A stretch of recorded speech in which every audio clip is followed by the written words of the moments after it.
Hi, I am Bill Skripchek, president of Waverider Trading Technologies. The FX Morning Mayhem podcast is an essential listen for currency traders. Each episode covers a curated watch list of key currency pairs alongside insightful market observations. It highlights crucial daily news events that could influence the market, ensuring traders are well informed. Additionally, the podcast offers valuable trading strategy tips, catering to both new and experienced traders in the Forex market. This podcast is for educational purposes only. None of this info should be construed as investment advice. To see the trades called out live on our Slack channel, click the link in the description to join the trade faction. And now on with the show. All right, so let's start with news today. I enjoyed the old guy. You remember the old guy? Mario Draghi? No, I don't remember him at all. Oh, he was this Italian guy. He was hilarious. There was a really famous video. There was something that they were doing and people were protesting against it. And so this woman broke into one of their meetings and then jumped on the table in front of him and took her top off. Protest. And he was terrified. It was like the funniest video. He cowered away from her like she was going to murder him, and he became a laughing stock of the world. It was really funny because it was like they had the picture, they made a meme out of it. So a very similar thing happened to Vladimir Putin, right? So the picture of Draghi was like, oh my God, he's like that, like repulsed and terrified. And then right beside it is a picture of Putin, and it was like he had this big shitty grin on his face. That was great. The only other thing going on this morning was crude oil inventories at 9:30. Got an FOMC guy talking at 9, but I don't think it's going to make any big difference in anything. There's tonight at 8 o'clock, there's a Japanese fella speaking. But that's about it. I don't see anything. I don't think that's going to affect too much of ours. Maybe Singapore, maybe. Yeah. So let's go right into the forecasts. So, Right. Make money. I'm really digging the new system here. I can't believe I fixed so many things that were cluttered in my brain. So anyway, this is the Euro Canadian dollar, which is in a downtrend. And the minor wave is short, so we're looking for shorts.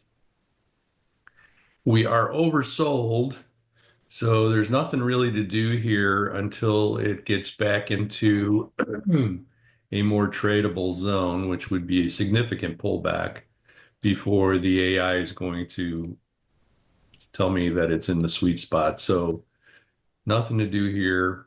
Pound Canadian dollar, same thing. Downtrend, minor wave short, oversold. This is actually very hyperextended because this little table here is popped yellow. So, same thing. This has got to really pull back before there's any kind of opportunities here. New Zealand, US dollar. So where we're at here, this is interesting because yesterday, if you remember, I had 3 open positions on here, and I was able to close out one of them yesterday at a profit right here. It has since pulled back, but this is a predictable pullback area. I'll just keep my powder dry for now. One thing that I did do yesterday while I was in a coding lab was I wrote this little program right here. What it does is it calculates your break-even point for your positions. If you want this, I'll give it to you. So this is how it works. If I go in here and go to the settings and I go to inputs, basically all you have to do is punch in. I set it up so you could punch in up to 4. I usually don't do more than 4 positions in a waterfall, so that's the way I did it. For example, everywhere, this is my 59,831, see 59,831, and then here 59,175. So let me change that to 75. I don't know why I didn't have that right. There, I adjusted it a little bit. So that's where it calculates and plots a line on your screen where the exact break-even point is. So price comes up to here. I'm even on that trade here, and everything above that is profit. Gotcha. Make Nice. sense? Yeah. So that's a cool it's amazing the stuff I come up with when I'm bored. There's got to be a better way. The only thing that it won't do that I wanted it to do was to automatically get the positions you're in. But once again, I'm always pushing the limits. TradingView can't do that. Maybe Gotcha. someday I'll put in a request. I'll ask them to put in a request and see what they say. That's my break-even point on that trade. I think I'm going to be fine. This is just a wait. How long can you just sit and wait for things to recover? That's really not that far to recover. This one here, I just got in this morning and I documented it up a little bit here. So this is probably going to end up being a waterfall trade. Actually, here's a spot I should probably just get in here in a second. And you know what? I think I'm going to do that as we watch. The other thing that I did that I changed, and then there's another point here where we would add if it drops down to here, but I don't think that's going to happen. It has not gone past this point. Another thing that I adjusted was I broke up, basically risk management. I broke up my kitty into very small chunks so that I have an opportunity to do multiple grid trades, waterfall trades, DCA trades, whatever the fuck we call them, if I need to get myself out of a bad situation. US Canadian dollar, this fired off in the sweet spot. I haven't gotten into this because I just got out of it basically last night. I got in here yesterday and then I exited this morning when I woke up about here. So I think what I would rather do is wait for it to pull down at least into this area. You could add again down here, but at that point, the trend may be reversed to the downside. So I think this is probably the last viable area where you might want to enter. The only reason I would mark this is if you got in here and it continued to go down, you could DCA down here or waterfall down to try to get your ass out of that situation.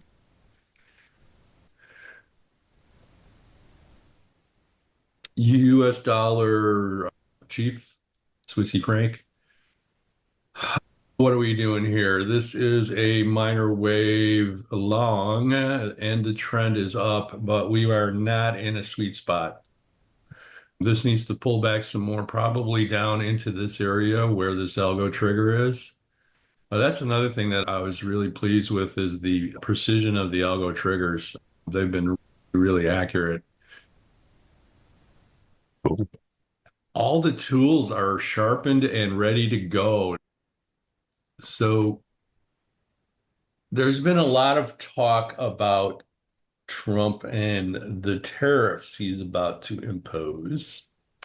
I did some research on this and I found this to be an incredibly interesting topic. Did you know that prior to 1913, the country ran entirely on tariffs? And I didn't know. we made so much money, we didn't know what to do with it. So we bought a bunch of land and created all of the national parks. Then the Federal Reserve was created and just fucked everything up. But that's a whole nother podcast. So where I was going with this was doing the research to see where it would affect our Forex trades. Do you have any guesses, Dave, where it might affect the Forex marketplace? I don't think we trade China. But the US would definitely do it. What I found was a couple of interesting things. Back when we were, in fact, making a ton of money with tariffs, we were also making shit, like building stuff, manufacturing, that kind of shit. So that is a key component of that strategy working. So it will be interesting to see if Trump does that, if that will effectively bring back significant manufacturing to the United States, which I think would be awesome, because the way tariffs dis you from using things from foreigners, basically. So here's where it would affect us in the Forex market. It would really strengthen the US dollar. This would be a pro-growth dollar strategy.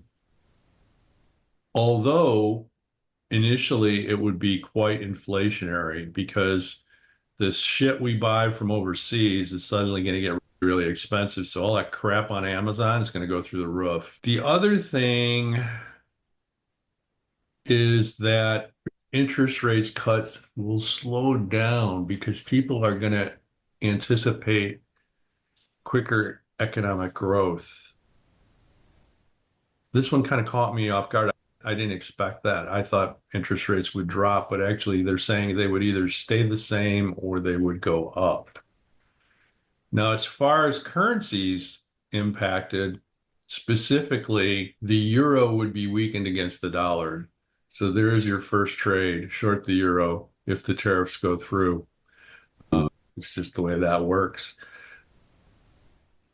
The tariffs would also put a lot of pressure on China and would reduce the demand for foreign currencies in general across the board. So the dollar is going to go up, all the other currencies are going to go down in relationship to the dollar. Renminbi, that's a hard one to say. Renminbi. Okay, that's how you say it. That's the Chinese currency. Man, can't you just call it something like, I don't know, China? Yeah, something easy. China. Renminbi. It's hard to do the N and the M right next to each other. Renminbi. You have to do it really slow. So, what do you think about that? As someone who has to deal with China for business, yeah, I know the prices are going to go up. I'm stockpiling now. And it's unfortunate. Unless we can actually start working on our manufacturing as a whole, then I'm going to be sunk. I deal with micas and all that stuff, which are only available in India and China. Those are the only two places that actually sell them. Those are the colorants that you put in different things. Basically, yeah, that's going to start shooting through the roof and everything else like that. So from a business standpoint, I'll divide this up here. If you bring something new that they didn't manufacture back into the country, you got a discount on your taxes or some tax breaks or something like that. I hope he does something like that. From a trading standpoint, yeah, just gonna flip my script and go, okay, if we're getting tariffs every time we get tariffs, stick in the U.S. market and ride that to financial freedom. So we all want. That's all I got for today. We'll see if people are interested in this stuff. Yeah. All right. Works for me. Later.